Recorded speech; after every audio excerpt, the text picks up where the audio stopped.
First of all, if everyone's happy with that, at some point, can we do that? Yeah, of course. Yeah. Thought I'd let you know so we don't catch anyone Yeah. picking their nose, and next morning you find it on the front page of the newspaper. Great. Thank you, Ollie. My name is Madi Gomi. Thank you all for making this time and joining us on this Zoom session. I'm a consultant psychologist based in Solent NHS here in Portsmouth.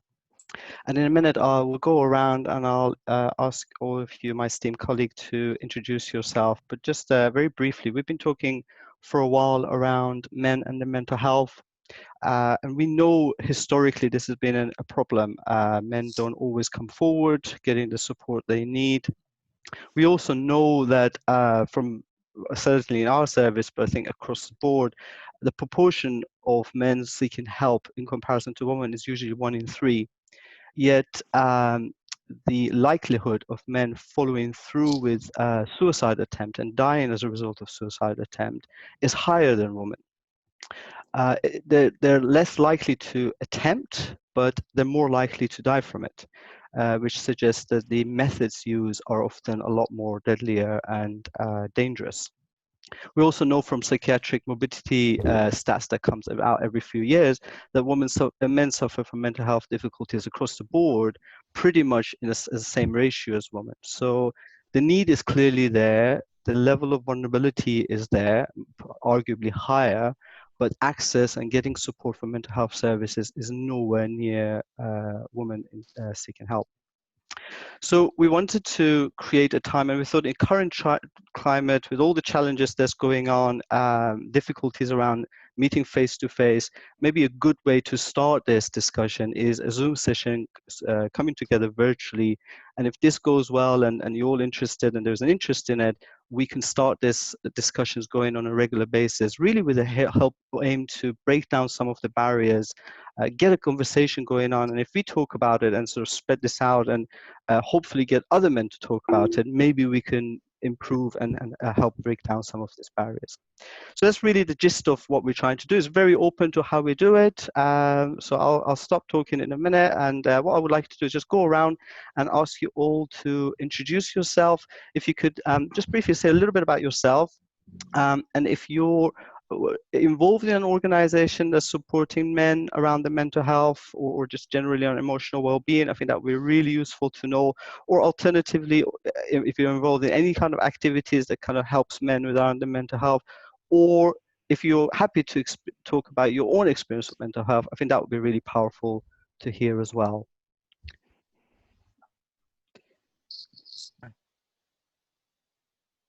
Matt, would you like to go first? I just see the green light coming around you, so there's no mean to pick on you, but... No problem. My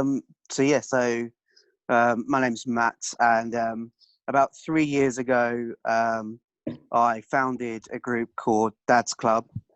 Started off as a small Facebook group for dads to kind of connect together because there wasn't really that much around at the time, and there was a lot of movement going on between dad's attitudes towards fatherhood and parenting, and not wanting to be the glorified babysitter anymore, and wanting a bit of equality when it comes to family, and not really that wasn't really being met. That want and need wasn't being met by society and by employers. When we look at gender stereotypes, there's a long way to come. So Dad's Club kind of started from that, really. And we now have about 700 dads in Portsmouth who we work with. And we have regular sessions on Zoom like this. And we also meet every weekend. Well, not at the moment, obviously. But normally we would meet on a Saturday at Buckland. Stephen and Niall have attended these sessions before. And we can have upwards of 20 to 30 dads and their kids every weekend getting together, just chatting about the highs and lows of parenthood, being a man. You could talk anything from changing nappies to pressures at work, anything like that, really, whatever goes on.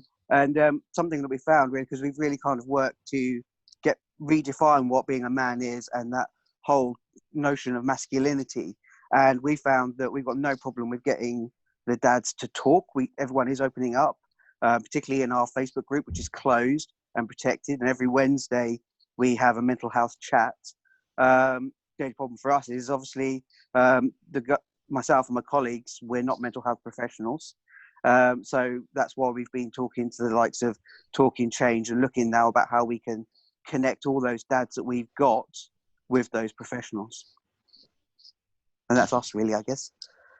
That's wonderful. It sounds like a really, really valuable service, Matt. I just, as I was listening to you, I was just remembering, because I've got two little ones. When I had my children first, it's a life-changing experience. There's all sorts of struggles with it, isn't it, that you don't anticipate. So I can see that would be a Yeah. really, really valuable service. And I'm sorry to interrupt you again, Maddie, but something that crops up, and there was a bit of a surprise with me, we started with Dad's Club, was the amount of postnatal depression that seems to crop up with men, and how that transition to fatherhood is really affecting them. And that comes up time and time again. And I don't think there's enough done around that, particularly in Portsmouth. Yeah, absolutely. There's no manual for it, is it? There's no one that can kind of teach you what it's going to be like. Yeah, brilliant. Thank you. That's really, really helpful to know. Thank you, Matt. Anyone would like to go next?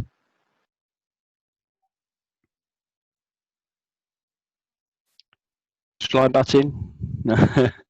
Hi everyone, I'm Andy Spencer. I work actually quite close with Maddie most of the time.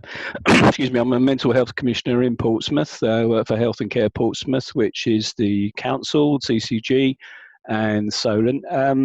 I've been in Portsmouth for 4 years now, very much getting to know the area still, but realising that men's mental health is a massive issue. You know, I'm looking around here, older than most of you, I would think, and I come from a generation that found talking about emotions quite difficult, but increasingly are able and willing to do so. And the things you were saying, Matt, about parenthood, you know, I've got a daughter in her mid-20s now, but 20 odd years ago, there were a lot of issues, lots of problems. So I very much recognise that it's an issue, and it's something that's great to hear that, you know, there is some really good proactive work going on now. And also, I also work quite closely with Maddie on sort of veterans and serving military personnel's mental health as well. Predominantly men, obviously, because the services the majority of them are made up of men. And again, working with groups like All Call Signs and others, it's become, you know, we're quite aware that men are very reluctant to come forward. And when they do, you know, they maybe need a slightly different approach, different language, and working with peers who've been through some similar experiences are very much a key to successful engagement and for people to be supported through, hopefully, to recovery and to be able to sort of sustain and maintain their lives well. So it's great to see so many people on here today. So I will shut up at that point and let someone else say hello. Thank you, Andy. Really, really helpful input. Yeah, it is wonderful actually. Whenever we have these kind of discussions, clearly there is interest and there is willingness to support it. So, which is why I think that something like this is useful, and hopefully we can continue. Stephen, did you want to go next? Hello everyone, I'm Stephen Morgan and I'm the Member of Parliament for Portsmouth South. It's really good to join you all today.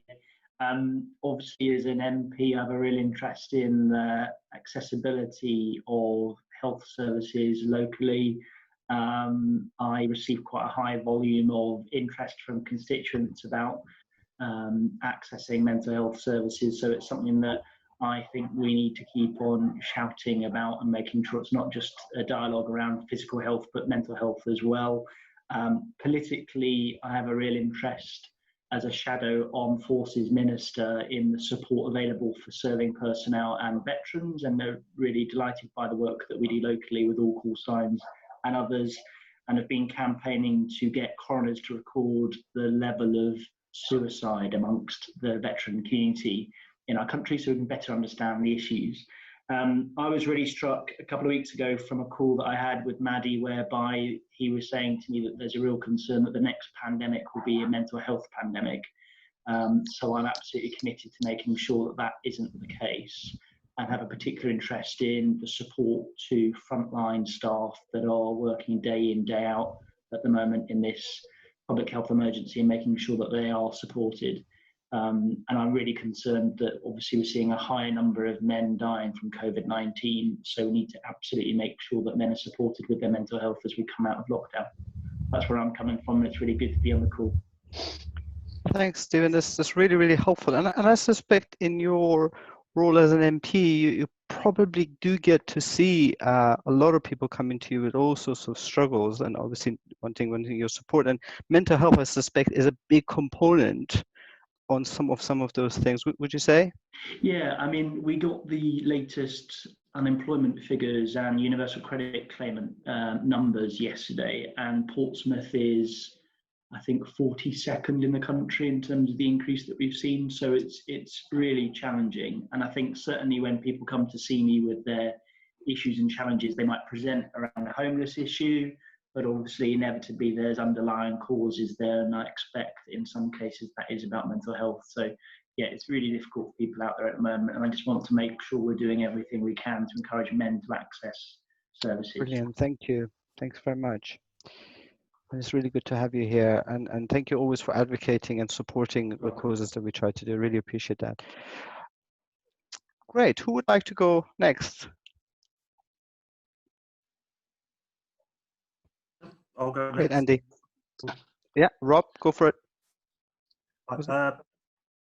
Hi everyone. My name's Rob. I work for Silent Mind, specifically within the community peer service here in Portsmouth. As part of our community peer team, that job title does refer to the fact that I've got my own kind of lived experience of mental health difficulties.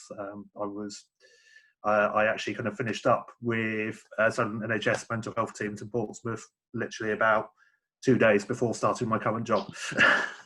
I went straight into it. Yeah, so I'm currently kind of still supporting clients at the moment, although I can't do face-to-face work. Except for urgent appointments, so mainly kind of doing phone support at the moment. I'm kind of particularly kind of quite happy to be involved in this today because obviously as a man within mental health services, I've been through various peer support groups, therapy groups, and one thing that always struck me again was, where are all the blokes? And in my current role as well, the majority of my caseload does tend to be made up of more kind of heavily women, because again, it's that old chestnut, men just don't seem to be accessing services as much. We actually ran a campaign for International Men's Day in November last year, which was aimed at encouraging men to speak openly about mental health, to access services, especially when you kind of look at suicide statistics. It's still very sobering. There was a big thing we trumpeted last year. The biggest cause of death for men in this country under, I think, the age of 50 is still suicide. And we're looking to kind of build on that this year as well, because we had a really good level of engagement. And so we're kind of looking at seeing what we can do to build on our success with that campaign this year, and possibly looking at launching some men-specific peer groups. So I'm really happy to be here, and also keen to kind of work with anyone, if any other agencies or anybody wants to get involved in what we're kind of looking at for our campaign around International Men's Day this year as well, to help us kind of reach a wider audience.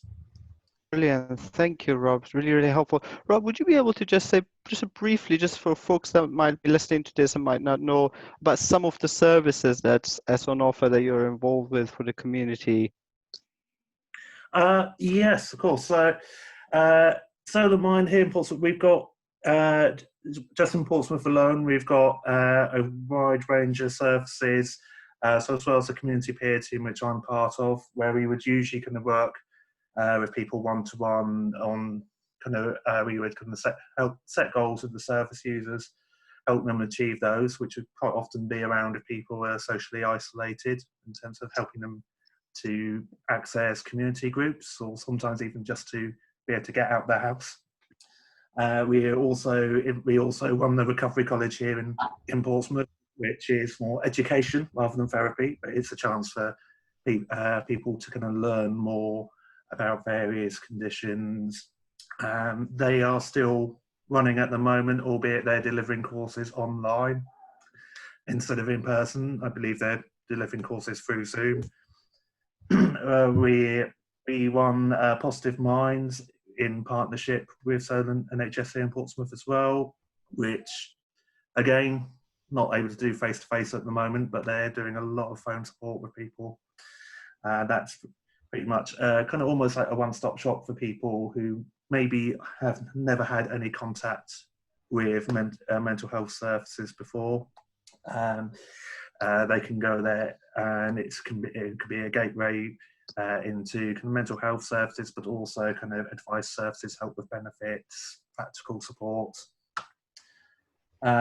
Right in the wider Hampshire area, we've so Solent Mind kind of covers from Southampton, Winchester, New Forest area. We've set up a Hampshire-wide helpline at the moment as well. Again, we realise there's going to be a lot of people potentially who've never accessed mental health services at all at the moment, wanting to reach out for support, and they might not know where to turn. So that helpline is kind of manned Monday to Friday, 9 to 4, and it can, if people just want someone to talk to and just kind of offload, it can be there for that, especially in a time like this. But also if they want to find specific help and they don't know where to look or where to start, that helpline at the moment can be a really good starting point there. I hope that's Great. Also, just apologies in advance, my internet connection is really playing up today, so if I keep on popping in and out or freezing. Thank you, Rob. That's really, really helpful. I think that the really kind of key messages that you gave in there is so important. Is the outreach work is so important now with people being isolated, and that actually the really key message is that we're open for business. That all the services pretty much are available. It's just a bit different now, and it's just so important for people to know. And one of the other thing I want to really say is often there's this fear that because all the services like NHS, third sector organizations are under strain because of COVID, that people maybe feel reluctant to come forward. So what we really want to kind of listen to them, please don't let that get in the way, because we are here and we really want to help across the board. So that was really helpful, Rob. Thank you for that. John, could I maybe come to you next? Of course. Could you... Yep, quite happy. Right, my name's John. I'm one of the service users with Talking Change. It's obviously very important around my life that we try to spread that message and get people in if they need to come in. I've certainly used Talking Change myself for possibly the last 5 years, initially with PTSD, but then onwards and upwards to different courses that I've used. I found it very helpful through that time. Without being over dramatic, of course, it's been life-saving, and I believe it would for many others. I don't know what else to say, to be honest with you. It's a pleasure to be here and be invited as a service user to be able to witness this. Obviously, it's such an important message, and it's a message that I think everyone's trying to get out there at the moment. Brilliant. Thank you so much, John. I must say, I don't know if some of you have heard, but John was on Radio Solent yesterday, I believe, or day before yesterday. Tuesday, yeah. Tuesday. With COVID-19, all the days just merged into one for me, but yeah, on Tuesday. Course, yeah. But it was such a powerful interview, John. You know, it was so helpful to hear you talk, and thank you for everything that you're doing. It's so courageous. I just wanted to ask you, there's this ongoing issue, isn't it? About that first step is the hardest step, coming forward. Yeah, no, I didn't mean to chuckle the other day. I think I chuckled as the interviewer actually asked me, because it is a question it's people look at themselves and then look at others, and we all quite rightly think that, oh, well, this person's worse off than me. Can I actually reach out? Will I be wasting someone's time by reaching out? And it's convincing people that you make yourself suffer. You're not making anyone else suffer. So reach out. But how do you do that? Reach out and grab, because that's the only solution. It's the only way to get better with anything in life, is to be able to embrace and it's not a one size fits all. So there could be different treatments that obviously fit different people.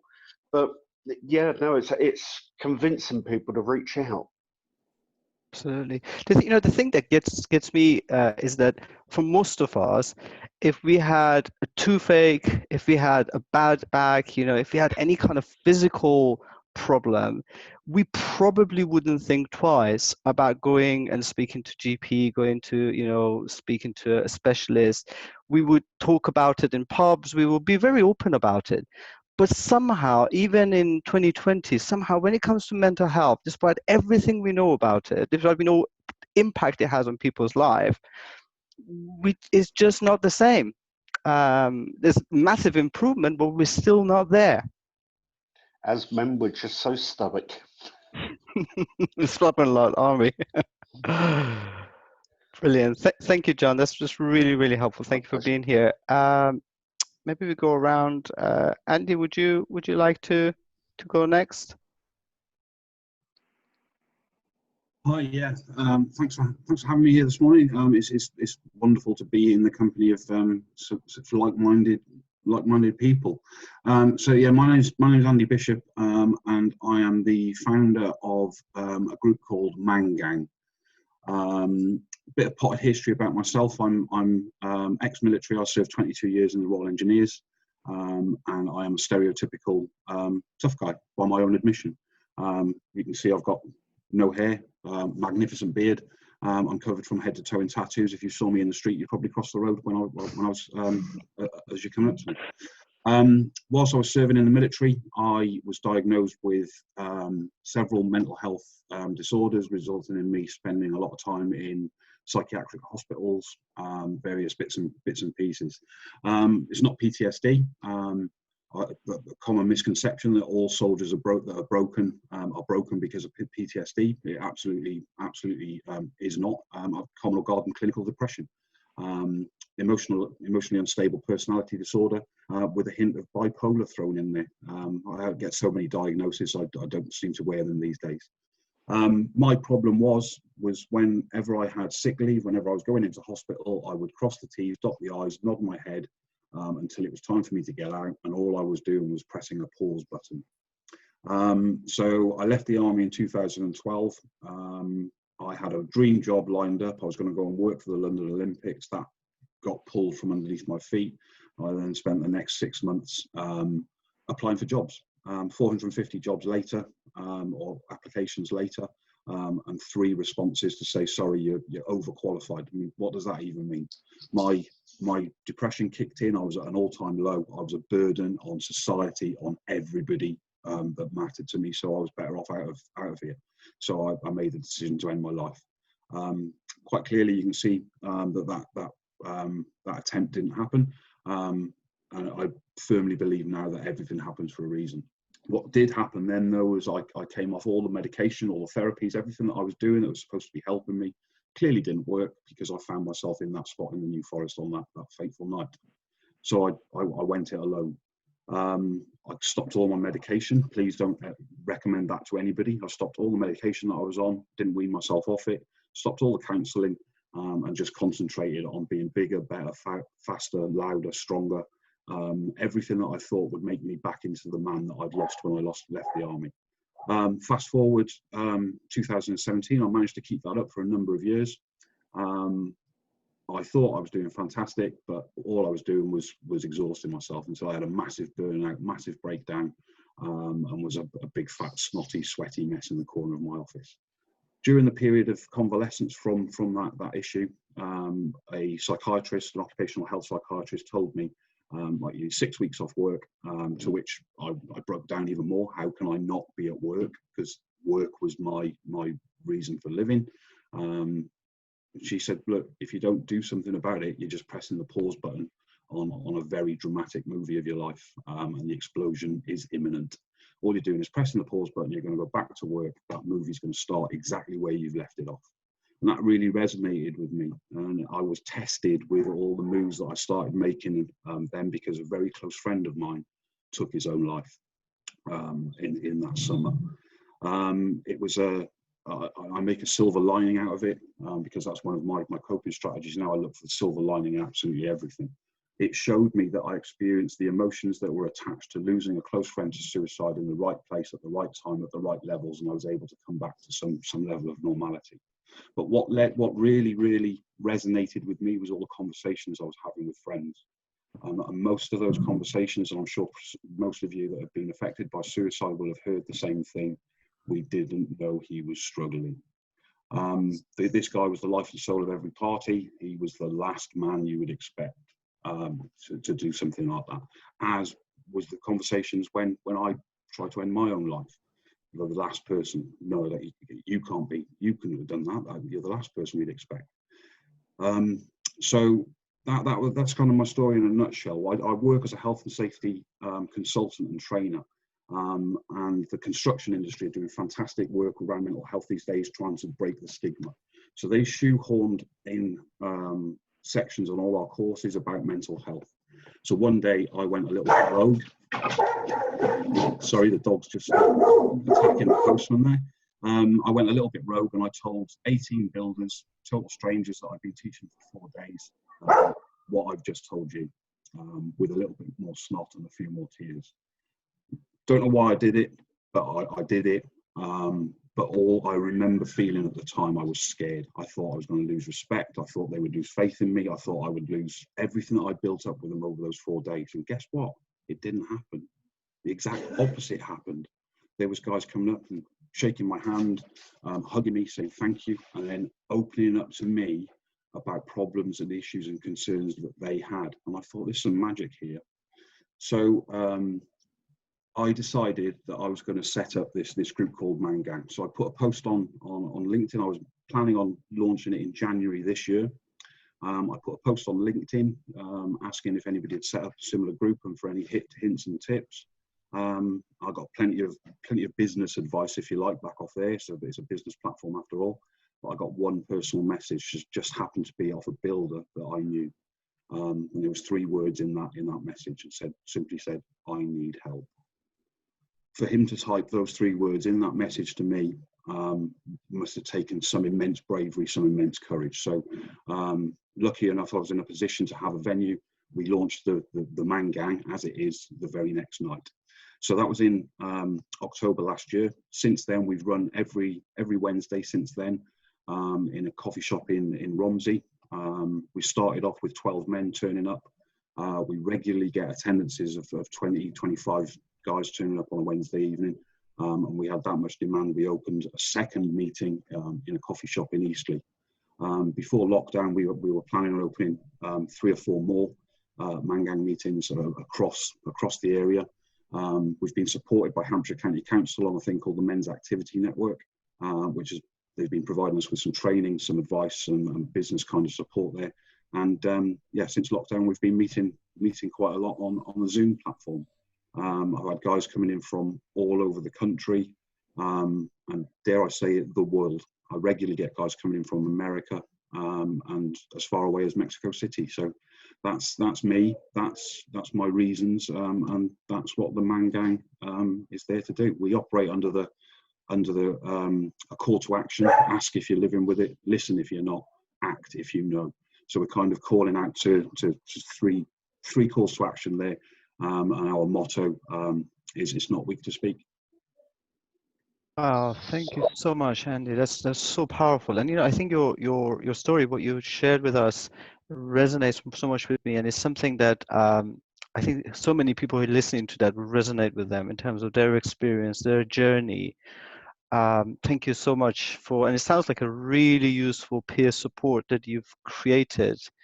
And it's the power of technology, isn't it? It's going beyond borders, really. It's so wonderful to hear. Yeah, so silver linings to come out of this crisis. I never would have thought of using this kind of technology to talk to men about what troubles them. So yeah, I'll certainly be doing this in the future. Yeah, it's Fantastic, thank you. And I think there's a, it seems to me one of the good things that could come out of a platform like this or forum like this is there's a lot of really good work that's happening. And even in a city like Portsmouth, it's not a very big city, but every day I'm discovering of new things, support services available to people. And one of them, my kind of hope is that a lot of this work become integrated because often it's in silos, we don't know about each other. And I think working together, we can just be so much more powerful and the impact could be much, much greater. So it's great to have you here, Andy, and thank you for sharing so powerfully with us. Thank you for having me. David, do you want to go next?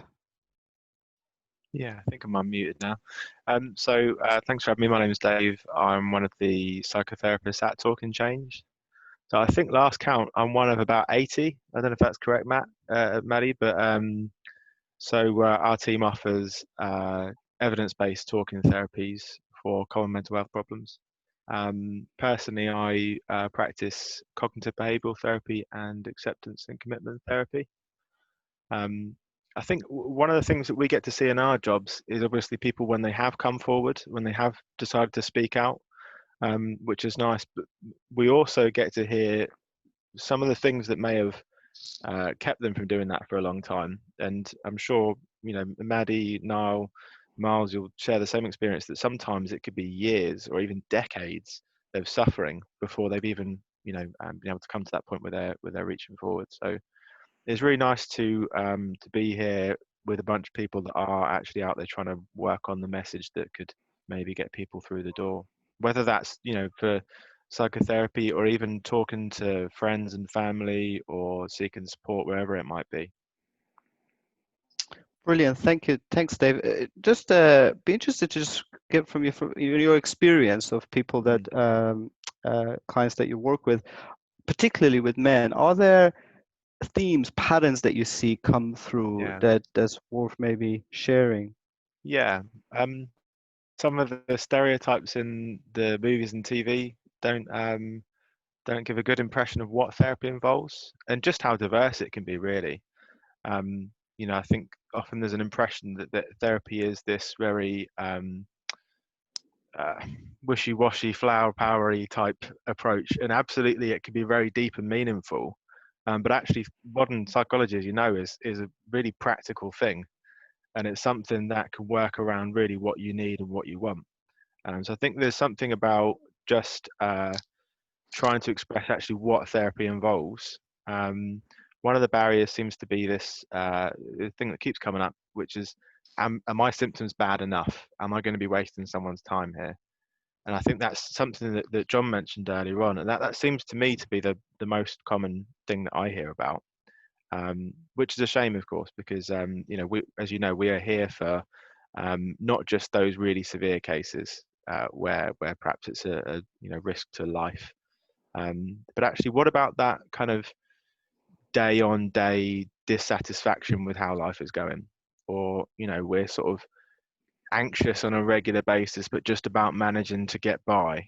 We're here for that as well. And actually, if we could support people when they're at that stage, I wonder how that would affect things down the line as things progress. So yeah, I'd say, are my symptoms bad enough? Is it going to work? And is it going to be like difficult and uncomfortable? I think those three seem to be the main challenges. And of course, therapy can be difficult, but it, so can living with anxiety and depression. But living with what we've got is often the comfortable. It's the thing that we're used to. So I think taking that step into therapy can be very difficult. Obviously, we usually see once we've got into therapy, all of those kind of predictions about what it might involve tend to change quite quickly, and people warm into it really, really soon.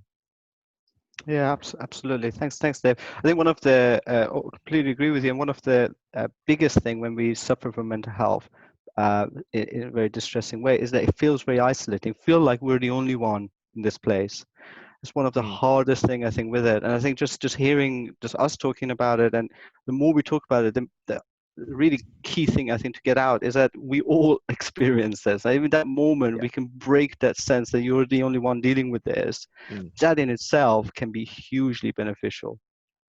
Absolutely. And if we look at the research, realistically, having some ways of coping with depression or anxiety problems is probably going to be important for all of us at some point in our lives. Yeah. Really good point.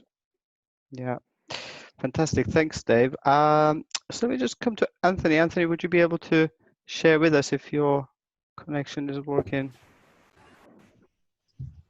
Hi, Marty. Hi, guys. Can you hear me? Because I'm a Zoom Very well. virgin here. Okay. Very well. Okay, I work at Forgotten Veterans, and we're normally based down in Fort Cumberland in Portsmouth. And I'm looking after veterans. The majority of our clients are men. With the fort being closed down, we've had to adapt our processes, and we've been very proactive in that. What we normally offer is to get guys together, including girls, for a basher retreat at the fort. Happens once a month, 12 months of the year, for 3 or 4 days. When the weather's bad, we get everybody bedded down in the casements down in the fort. When the weather's good like this, if it was happening at the moment, we'd be out under canvas. We have had to adapt. One of our strong points is that we had a very well established face group, private setup already.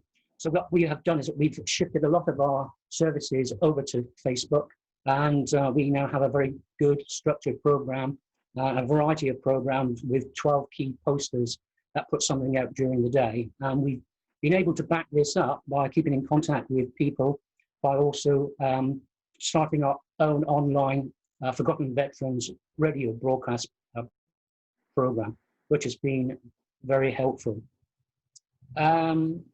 Dealing with what's going on at the moment, we have 58 active cases, which we're looking after. We actively go out and contact these cases. So we've been very active.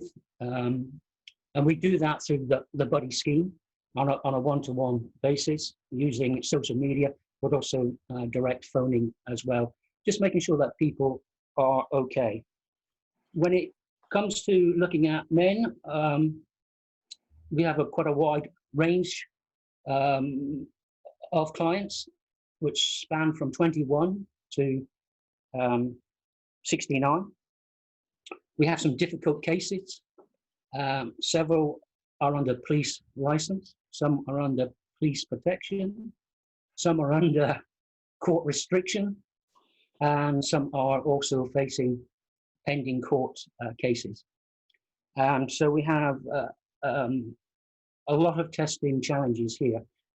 One of the things I think we've been really successful in is that in shifting our support, we've actually been able to take all our veterans with us. We've only lost contact with one veteran, and that required a police intervention. And we asked the police to go around to conduct a welfare check, and we've got him back online. And I think that's been really successful. We've actually taken on 4 new cases during this lockdown period. So it is, to a large extent, business as normal. I've provided you with some observations, Maddie. You'll see I've sent you sort of a report, which you'll pick up in your email. So I didn't think I'll be able to, join in today because of some internet problems I've had previously. I think for us, some of the observations is that those veterans who are using relaxation techniques have remained really strong. In fact, some have been really resilient and have excelled. Where we have had problems, it's where people haven't been following the guidance which we try to provide and have not engaged in relaxation type of techniques. We have had 3 cases where we've required police intervention. That's been based on alcohol, drugs, and violence. So it's, I don't want to sugarcoat this. These are difficult times. And with 2 of those cases, it's extreme anxiety, which relates to pending court cases. But for the majority of people, they have remained strong. And I think that's come about actively engaging with them. We don't sit back and wait. We make the contact. We are happy to make that first step and to keep them engaged. Great. Thank you so much, Anthony. That's really, really helpful. And I think the key message that's coming through really there in what you're saying is that for our veteran community, as well as everyone else, the help is available, is there. Just because we're in lockdown doesn't mean they can't get that. And it's really great organizations like yourselves and other fantastic, we've got some fantastic third sector organizations for veterans in the city, which is really, really wonderful. But it's really important to get that message out there. So thank you for that. That's really, really helpful. And thank you for being with us today. Thank you. So just come around then. Now, would you like to introduce yourself? Sure. So hi everyone, I'm Niall. So I work alongside Maddie, Dave and Miles at Talking Change. So delivering individual and group kind of CBT based interventions with people. But my role on the team is also in the initial assessment team. So for people who call into the service, that first telephone appointment they get will be myself or one of the team that I'm part of. So we do get a lot of those people who are making, well, all of those people who are making that first step into actually reaching out. And certainly a lot of those assessments I'm doing at the moment, I'm getting a lot of people who, even at the end of that assessment, are just saying that they feel better in some small way, because obviously there's, people don't have people to talk to at the moment, and having someone to just listen for about the 40 minutes that we do the assessment, and then to potentially be offering light at the end of that and a kind of solution and a way out. Getting a lot of people who are very kind of vocal about that. But yeah, I think the longer that I've been doing the job, the more that I've kind of realized, certainly in my own life and in my own experiences, about how where mental health can be so invisible in a lot of people, where so many people can put on that brave face and kind of wear that mask around their friends and their family, how easy it is to forget that it is going to be affecting a huge amount of us during our lifetimes. And it's so easy not to ask, or to very kind of brazenly ask kind of how someone is. And actually, a lot of times, if you sit down and ask someone and spend that little bit more time talking to them, there is something there that's going on, and just having someone to listen, can be such a huge thing. And I really want to echo, what Dave and a couple of the others have said as well, about feeling like you're wasting the time of people. I've done many assessments for the team and never felt like any of them was wasted time. Just having someone that opportunity to talk about what they're going through, and having the opportunity to either offer them direct help with us, or point them in the direction of services such as yourselves, or just online things that can have such a huge impact. It's a really enjoyable part of the job. I think being able to see that in people, very much enjoying, and I'm hoping that we can get a little bit more of a kind of bridge out of this, because I think a lot of what we do see is, people who don't know what language to use. They've never really grown up in a household where they're talking about their feelings. So when they then try and describe it to someone, it can be very difficult. I think being in an environment like Man Gang, Dad's Club, around other veterans, being able to have those conversations is a really nice way of kind of making it a bit clearer for themselves, and gets them a really good place for when we then step in and offer them some kind of direct support through us.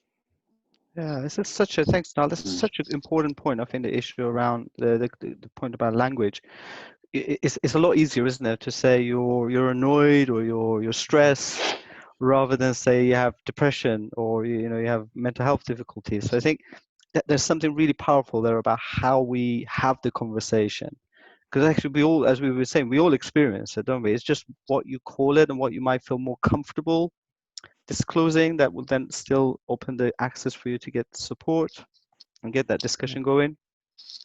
Yeah, absolutely. I agree. I think it's, people can, saying anxiety has got a very different weight to saying anxiety disorder. And you can say that you're anxious, but you wouldn't want to relate to necessarily saying you have an anxiety disorder. And that's such a big barrier in having these initial conversations. So I think you're right. It's about looking at what people are comfortable with. If you're not comfortable with saying that, but that therapy is going to really help you, then we're not going to be putting those labels on. That's certainly not something that we do in the service. Brilliant, thank you, Niall. So just come around. I think Miles, would you like to go next? Hi everyone, I'm Miles. Yeah, so I work for Talking Change and I work with Maddie, Dave and Niall. And yeah, it's really great that we're having these conversations. Yeah, and it's something that I've been reflecting on actually is, so it's obviously Mental Health Awareness Week this week, and the theme is kindness. And I've been really thinking about what does it mean, as we're giving a lot of kindness to others in this difficult time, what does it mean to give kindness to ourselves? And yeah, it's just something that I've been really, really reflecting on. We actually offer a therapy called compassion focused therapy, which is all about cultivating self-compassion and kindness and warmth. Those kinds of qualities that we would freely give others if they were struggling, and thinking about how would we cultivate that towards ourselves. So yeah, and I think especially for us as guys, I think Andy touched upon it earlier, how there can be kind of this added expectation as guys, I think, to kind of put on a braver face than usual, to be the man, to be hard even, and perhaps a sense that sharing how we feel can be perhaps a sign of weakness, but actually I think it's a sign of strength. And yeah, certainly the approach, compassion focused therapy, I think really encourages us to be courageous, to step out and to share how we're feeling, and yeah, to kind of cultivate that that sense of kindness and care towards ourselves in the way that we really would towards others. Yeah, such an important point, Miles. I think you're raising there, and one of the things that I'm often struck by is when we talk about things, going back to I think Dave's earlier point, when we talk about things like therapy, compassion, sometimes there's sort of, if you like, a bit of a negative connotation with those, in that you're just being self-indulgent. Maybe you're just kind of giving yourself, it's okay to just not do things. It's a bit fluffy.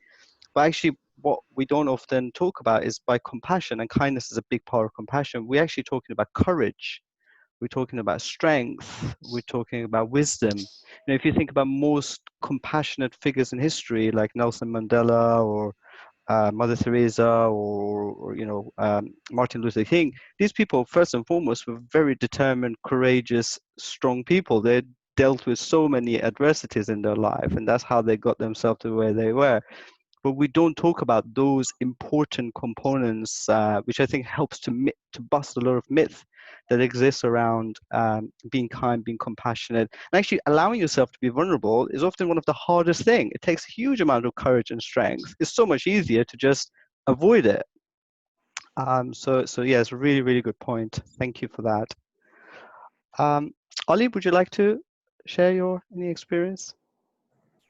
No, I just want to sort of pick up on something that Andy Bishop said in the group chat, just around stigma.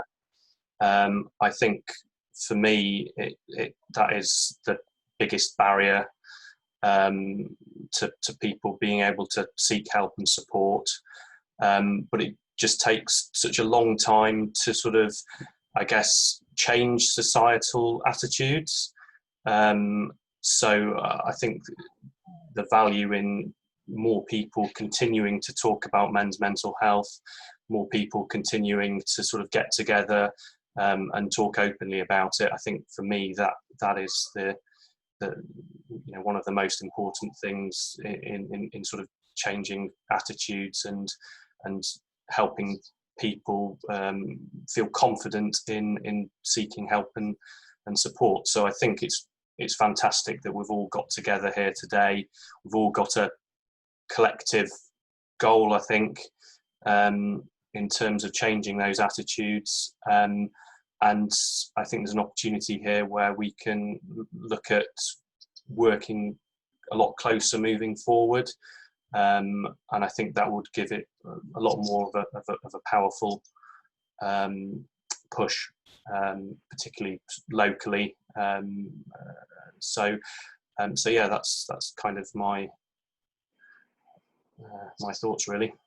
Brilliant, thank you, Ollie. And there's a really helpful message Andy sent out around Brene Brown. So she does a lot of really, really useful work around kindness, compassion. So thank you for that. So it's been really, really helpful to have these conversations. And, I'll be really interested to hear from you whether you feel it's useful to start these. I mean, our sort of idea around this, and very kind of open to that, was to create this turn this into a series of podcasts, maybe around some men and mental health, and open it up, not just exclusive to Portsmouth, open it up to other surrounding areas across Hampshire, Isle of Wight, and I'm very open to how we do it. One of the things I was thinking we could do maybe is focus on a specific area each time. So currently, just as an example, we know just from early stats that's coming through, or early experiences coming through, alcohol and drug abuse is on the rise, as we would expect that with lockdown obviously being a major problem for people. Comfort eating, unhelpful lifestyles are on the rise, unfortunately, and we know those things affects mental health, and we know also those things affect physical health as well as long-term conditions. So we could, for example, one week to focus particularly on that as an area, really kind of invite colleagues who work in those areas, specialists in those areas, and of course we can always talk about other issues around relationship, debt, and employment.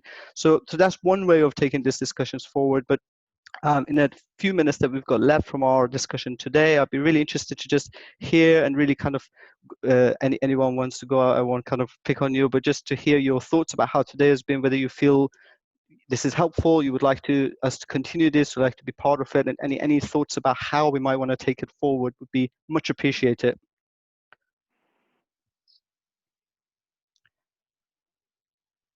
Yeah, thank you very much for putting this on. It's been absolutely fantastic to meet such like-minded individuals in this virtual room. I'd be very keen to have a regular meeting with you guys and see if we can do a bit of cross-pollination, a bit of cross-networking. I've just been tapping away, having a conversation there with Anthony. I've got a veteran in one of my groups that can really use Anthony's help. So we've just exchanged numbers. I just wanted to know if everybody's happy to, can we exchange details? Has somebody got a contact list that we can all share out there? So that's something I'd like to move forward. And also I'd like to, we all come under the Hampshire County Council footprint, they're running a project called the Men's Activity Network. It's based on, I think it's a Dutch study called the Men's Shed Movement. And they've got a whole program of training, a whole program of courses and bits and pieces that you can send guys from your groups onto, and access to business support and funding grants as well. So yeah, they're kind of growing a network of men's sheds, if you like, where talking is a key point. So that's a nice little plug for them that I promised Ted that I would do. So yeah, but thank you for organising this. I found it very, very beneficial. Brilliant, thank you, Andy.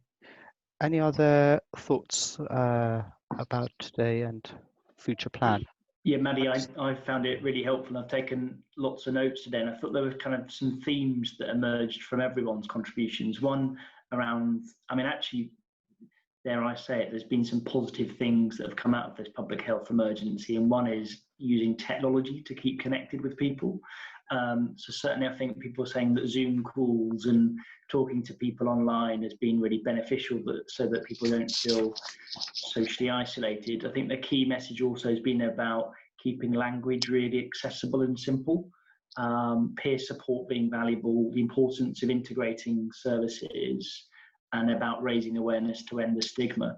And I really loved what Dave said in terms of we all need to work on the message to get people through the door. So I think if we can work collectively to make that happen, then we can really achieve something. So thanks for the opportunity.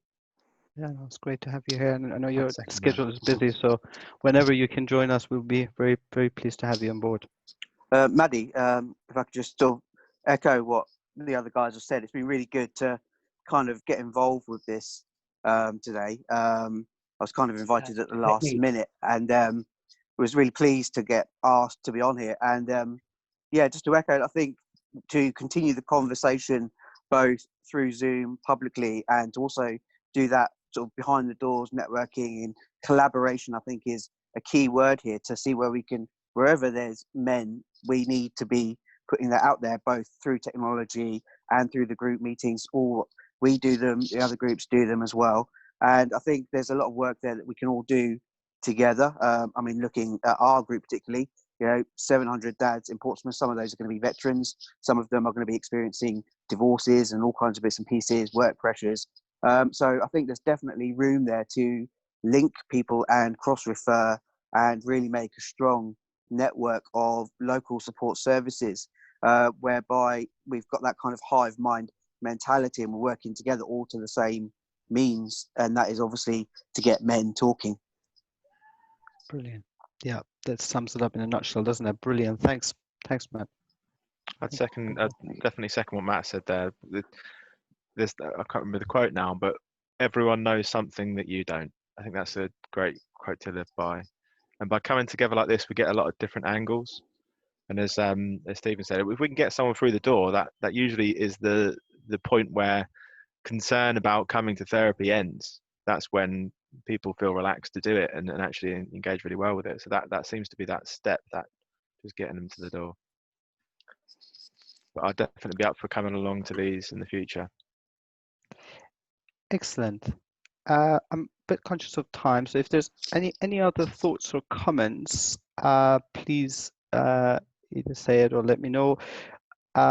Just worth saying that we want to, we obviously recorded this, we want to record this, and part of the reason why we want to do this is just to spread, share it out more widely, so some other men could hear it, and hopefully that will help if they're a little bit reluctant or if they're aware of things going on, that kind of help them to make that decision, also become aware of services available. So if you can share this in your platform, social media platform, please do so. We really encourage it. We're going to try and work at our end with our comms team to see how widely we can share it. And as I said, it's not Portsmouth specific. We want to go beyond it, but obviously Portsmouth is where we're all based and so we're all starting from.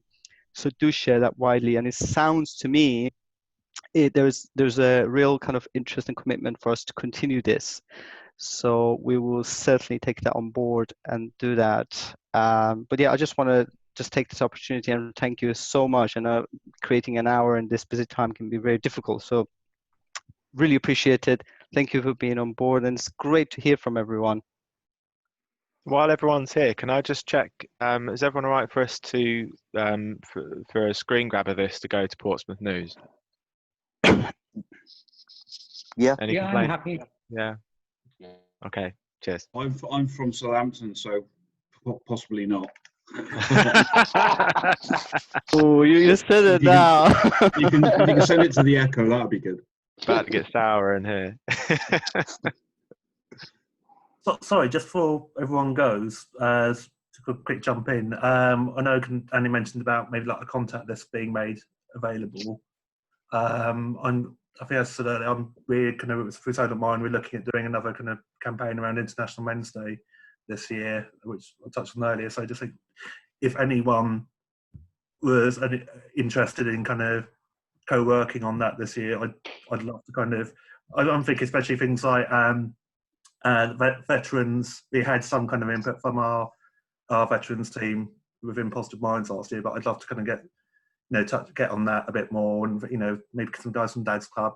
I think last year it was I haven't got the numbers to hand, but I was told it was our most successful kind of social media campaign in terms of kind of number of unique views on our posts. So I just thought, and yeah, so I'd be really keen to work with anyone, from this group. You'd love to get on board with that. I mean, the wider we can spread that. And also just going to say thank you everyone as well, because I've really enjoyed today. So it's I remember last year when I first started talking to colleagues and some of my friends family group about trying to run a campaign around mental health. Just to say people weren't really enthusiastic about it, so there's still that barrier out there. So it's been really nice to talk to people. Great, thank you, Rob. That's really helpful. Maybe what we could do at the back of this discussion is get an email trail going and getting everyone's contact details, whoever wants to share it, of course, so that we have each other's contact details, and hopefully a lot of networking could come on the back of this.